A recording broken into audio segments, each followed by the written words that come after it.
Hello friends, welcome to our YouTube channel PR knowledge centre. Friends, हम पढ़ रहे थे पृथ्वी और उसका सौरिक संबंध। फ्रेंड्स, इसके कुछ टॉपिकों के बारे में हम पढ़ चुके हैं, उनके कुछ टॉपिकों के बारे में हम जान चुके हैं, जैसे कि पृथ्वी की गति, परिक्रमण गति, घूर्णन गति, अक्ष और देशांतर रेखाएं। अब हम उनके आगे के टॉपिकों के बारे में जानेंगे, जैसे कि संक्रांति, विषुव, सूर्य ग्रहण, चंद्र ग्रहण और समय का निर्धारण। हम इन टॉपिकों के बारे में जानेंगे। ठीक है दोस्तों, तो चलिए अब हम सबसे पहला टॉपिक है हमारा संक्रांति की। संक्रांति किसे कहते हैं? तो दोस्तों, सूर्य के उत्तरायण और दक्षिणायन की सीमा को संक्रांति कहते हैं। मतलब सूर्य जब उत्तरायण की स्थिति में होता है और दक्षिणायन की स्थिति में होता है, उन दोनों की सीमा को क्या कहते हैं? संक्रांति कहते हैं। और ये कितने प्रकार की होती है? तो दोस्तों, संक्रांति दो प्रकार की होती है, एक कर्क संक्रांति और दूसरा मकर संक्रांति। अब कर्क संक्रांति किसे कहते हैं? तो दोस्तों, सूर्य जब कर्क रेखा पर लंबवत होता है। कर्क रेखा, देखिए मैं बताता हूँ, दो रेखाएं होती है, एक कर्क रेखा और एक मकर रेखा। जो हमारी विषुवत रेखा होती है, जो पृथ्वी को दो बराबर भागों में बांटती है, एक ऊपर की ओर और एक नीचे की ओर। तो जो ऊपर की ओर रेखा होती है, विषुवत रेखा की जो ऊपर की ओर रेखा होती है, उसे कर्क रेखा कहते हैं, और जो नीचे एक रेखा होती है उसी के समांतर, उसको क्या कहते हैं? मकर रेखा कहते हैं। तो सूर्य जब कर्क रेखा पर लंबवत होता है, मतलब सूर्य के प्रकाश की किरणें जब ऊपर कर्क रेखा पर सीधे लंबवत पड़ती हैं, तब क्या होता है? कर्क संक्रांति होता है। ठीक है दोस्तों, ऐसी स्थिति कब होती है? तो ऐसा कब होता है दोस्तों? 21 जून को होता है। मतलब 21 जून को जो सूर्य के प्रकाश की किरणें होती हैं, वे कर्क रेखा पर लंबवत पड़ती हैं। इससे होता क्या है? तो देखिए, इस दिन उत्तरी गोलार्ध में सबसे बड़ा दिन होता है। देखिए दोस्तों, कर्क रेखा कहाँ पर है? ऊपर की ओर। तो ऊपर क्या है? उत्तरी गोलार्ध है ना। ऊपर उत्तरी गोलार्ध, नीचे दक्षिणी गोलार्ध।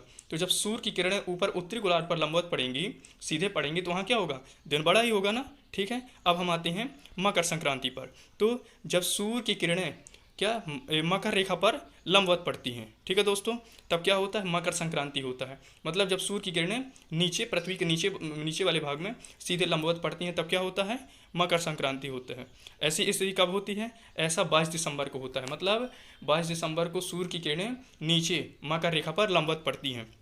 इससे होता क्या है? इससे दोस्तों, दक्षिणी गोलार्ध में सबसे बड़ा दिन होता है, क्योंकि वहाँ सूर्य का प्रकाश क्या होता है? सीधे पड़ता है, इसलिए वहाँ दिन बड़ा होता है। अब हम आते हैं अपने नेक्स्ट टॉपिक। उससे पहले देखिए दोस्तों, हाँ ये देख लीजिए, नेक्स्ट टॉपिक हमारा विषुव है, लेकिन उससे पहले थोड़ी हम इसे डायग्राम से समझने की कोशिश करते हैं। देखिए, सूर्य की किरणें ऊपर देखिए कर्क रेखा है, बीच में विषुवत रेखा है और नीचे मकर रेखा है। देखिए, विषुवत रेखा के ऊपर कर्क रेखा है और नीचे मकर रेखा। तो सूर्य की किरणें कहाँ पड़ रही हैं? जब कर्क रेखा पर पड़ रही हैं तो उसे कर्क संक्रांति कहेंगे, और नीचे जब मकर रेखा पर पड़ती हैं तो उसे मकर संक्रांति कहते हैं। अब आपके दिमाग में आ रहा होगा कि जब विषुवत रेखा पर पड़ती हैं तो उसे क्या कहते हैं? तो देखिए दोस्तों, वही है जिसके बारे में हम कह रहे हैं कि विषुव। ये देखिए, जब सूर्य की किरणें विषुवत रेखा पर लंबवत पड़ती, वही जब पृथ्वी के बीच सेंटर में सूर्य की किरणें लंबवत पड़ती हैं, तो उसे क्या कहते हैं? विषुव कहते हैं। इस स्थिति में सभी जगह दिन और रात बराबर होती है। देखिए दोस्तों, जब कर्क रेखा पर पड़ती हैं तब उत्तरी गोलार्ध में दिन बड़ा होता है।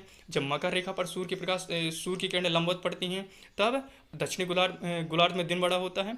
और जब जो सूर्य की किरणें हैं वो विषुवत रेखा पर लंबवत पड़ती हैं, तब सभी जगह, मतलब उत्तरी गोलार्ध में भी और दक्षिणी गोलार्ध में भी दिन क्या होते हैं? दिन और रात बराबर होते हैं। ठीक है दोस्तों, अब देखिए, विषुव दो प्रकार के होते हैं, एक शरद विषुव और दूसरा बसंत विषुव। तो हम शरद विषुव के बारे में जानते हैं। तो क्या होता है? 23 सितंबर को सूर्य विषुवत रेखा के लंबवत होता है।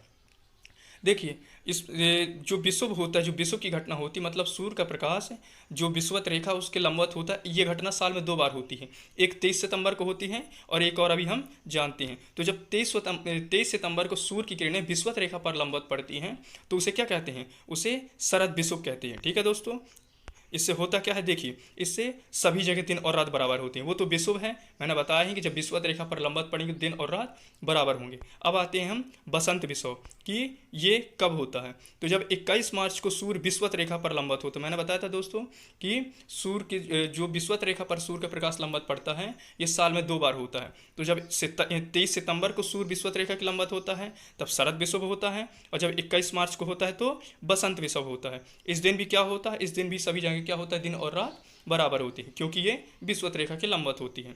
अब आते हैं हम ये देखिए थोड़ी शरद और बसंत विषव को हम क्या है थोड़ी डायग्राम से समझने की कोशिश करते हैं। ठीक है, ये देखिए ऊपर देखिए पृथ्वी जो राउंड लगा रही है, तो एक आप ऊपर की ओर ध्यान दीजिए और नीचे वाले में ध्यान दीजिए। ऊपर देखिए लिखा हुआ 21 मार्च, क्या लिखा हुआ है 21 मार्च को बसंत विषव, बसंत विषुव, वह है बसंत ऋतु में। ठीक है, और जो नीचे दिया हुआ है 23 सितंबर, उसमें क्या है शरद विषुव। तो इस डायग्राम से आपको ज़्यादा अच्छे समझ में आ गया हो।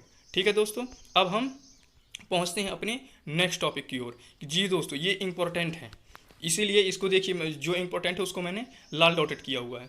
बसंत विषव और शरद विषव के कारण उत्तरी और दक्षिणी गोलार्ध में 6 महीने तक दिन व 6 महीने तक रात होती है। जी हाँ दोस्तों, ये आपके लिए वेरी इंटरेस्टिंग पॉइंट है कि बसंत विषव और शरद विषव, वही जब सूर्य के मतलब 23 सितंबर और 21 मार्च को जब सूर्य की किरणें सीधे पड़ती हैं, तब क्या होता है, उन्हीं के कारण उत्तरी और दक्षिणी गोलार्ध में 6 महीने तक दिन, मतलब 6 महीने तक दिन ही दिन रहता है और 6 महीने तक रात ही रात रहती है। ठीक है दोस्तों, अब ये कैसे होता है ये मैं थोड़ी आपको समझाता हूँ। उससे पहले ये दोनों नोट, ये दोनों पॉइंट पर गौर कर लेते हैं, इन दोनों पॉइंटों को थोड़ी जान लेते हैं। देखिए 21 मार्च से 23 सितंबर, मतलब मार्च से सितंबर तक, ठीक है, 21 मार्च से 23 सितंबर तक उत्तरी गोलार्ध में सूर्य का प्रकाश 12 घंटे या उससे ज़्यादा समय तक पहुंचता है।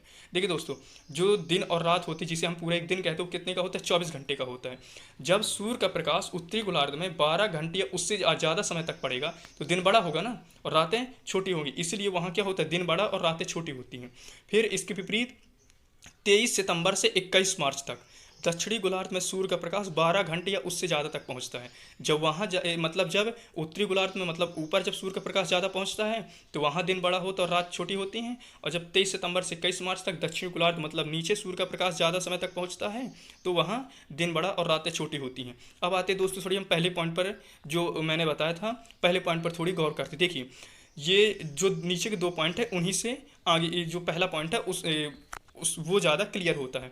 क्या होता है दोस्तों, जैसे जैसे जो ये लिखा हुआ है कि 21 मार्च से 23 सितंबर तक उत्तरी गोलार्ध में क्या होता है, सूर्य का प्रकाश 12 घंटे उससे ज़्यादा तक पहुंचता है। तो दोस्तों क्या होता है, जैसे जैसे हम उत्तरी गोलार्ध की ओर जाते जाते हैं, वहाँ क्या होता जाता है, जो दिन की अवधि होती है वो बड़ी होती जाती है। उसी के विपरीत जब हम 23 सितंबर से 21 मार्च तक दक्षिणी गोलार्ध की ओर जाते हैं, तो वहाँ क्या होती है, दिन की स्थिति बड़ी होती जाती है। यही कारण है दोस्तों कि उत्तरी गोलार्ध में जो बसंत विषव और शरद विषव हैं, तो उनके कारण उत्तरी और दक्षिण गोलार्ध में 6 महीने तक दिन और 6 महीने तक रात होती है। क्यों? क्योंकि समय क्या होता जाता है, बढ़ता जाता है, 12 घंटे से अधिक तक प्रकाश पहुंचता जाता है। जैसे जैसे हम उत्तरी या दक्षिण गोलार्ध की ओर जाते जाते, तो समय क्या होता है, बढ़ता जाता है। जो सूर्य का प्रकाश मतलब उसका समय बढ़ता जाता है। इससे क्या होता है, 6 महीने तक दिन और 6 महीने तक रात होती है। ठीक है दोस्तों, ये पृथ्वी का अपने अक्ष पर झुके होने के कारण दिन और रात छोटा होता है। दोस्तों आपने गौर किया होगा और शायद आप जानते भी होंगे कि ठंडी में रातें बड़ी और दिन छोटी होती हैं। इसके विपरीत गर्मी में दिन बड़े और रातें छोटी होती हैं। ऐसा क्यों होता है दोस्तों, देखिए मैं बताता हूँ।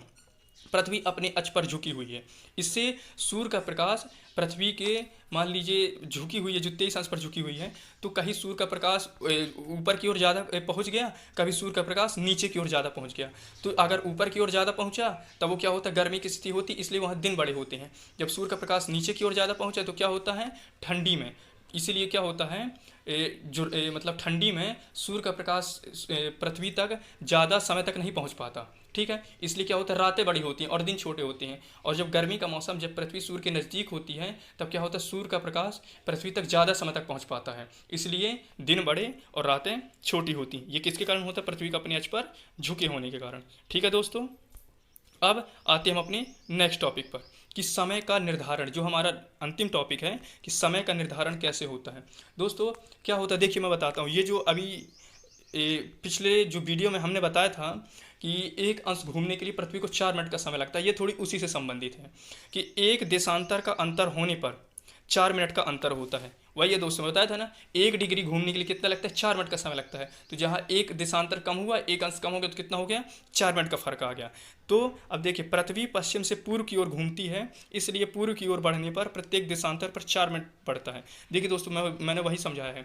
पश्चिम क्या कैसे पृथ्वी कैसे घूमती है, पश्चिम से पूर्व की ओर। जब पृथ्वी पश्चिम से पूर्व की ओर घूमती है, तो हम कैसे हम चलें, पूर्व से पूर्व की ओर बढ़ने पर, मतलब हम कैसे चलें, पूर्व की ओर, उस पृथ्वी के घूमने की विपरीत दिशा में चलें। तो क्या होता है, 4 मिनट का समय हमको ज़्यादा लगता है। मान लीजिए आप कहीं पर 10 मिनट में पहुंचते हैं, तो कितने में पहुँचेंगे आप? 14 मिनट में। इसी के विपरीत जब आप कब पश्चिमी देशांतर, पश्चिम जाने पर देशांतर पर क्या हो जाता है? 4 मिनट कम समय लगता है। मतलब जहाँ आप 10 मिनट में पहुँचना चाहते हैं वहाँ आप कितनी 6 मिनट में ही पहुँच जाते हैं। देखिए दोस्तों मतलब कैसे इंटरेस्टिंग है कि जब आप पूर्व की ओर जाते हैं तो आपको 14 मिनट का समय लगता है, वहीं जब आप पश्चिम की ओर जाते हैं तो क्या होता है?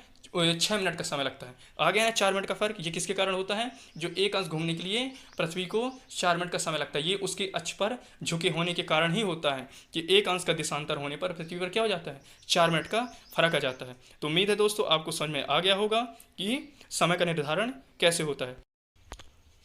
धन्यवाद दोस्तों हमारा ये वीडियो देखने के लिए।